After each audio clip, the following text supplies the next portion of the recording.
My name is Kelly, and this is my book review of All You Need Is Love, The Peace Corps in the Spirit of the 1960s. So, the author, Elizabeth Cobbs Hoffman, wrote 5 other books besides this one, and she's the chair in American History at Texas A&M University.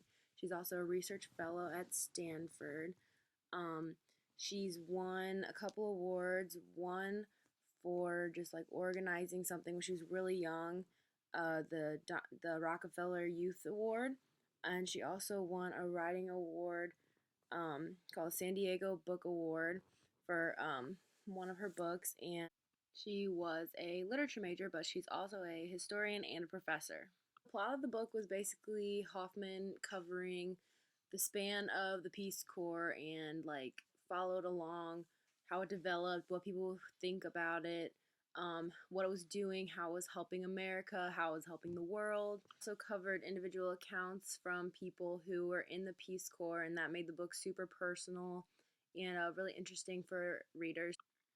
So when I first started reading, it was a little hard to get past the prologue. It was kind of boring, honestly, but once you got into it, it's actually a really interesting read. And I'm not gonna lie that chapter 5 was definitely my favorite. She has tons of pictures and propaganda in here, and I'm actually gonna flash one up real quick. This one is just really cool because it talks about, on one hand, people think the Peace Corps is bad, and then on the other hand, a lot of people think the Peace Corps is good, and it just kind of explains how the two opposing feelings were in that time. And that was probably my favorite propaganda out of the whole book. The last 40 pages of the book are like helpful tools for the reader.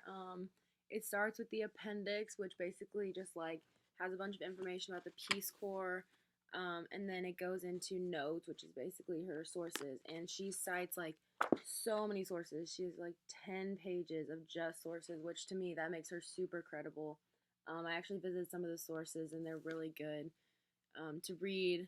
So I was really interested in that too. And then the last couple pages are just like index and stuff, like where to find things in the book. Just really helpful tools that she put in there for the readers.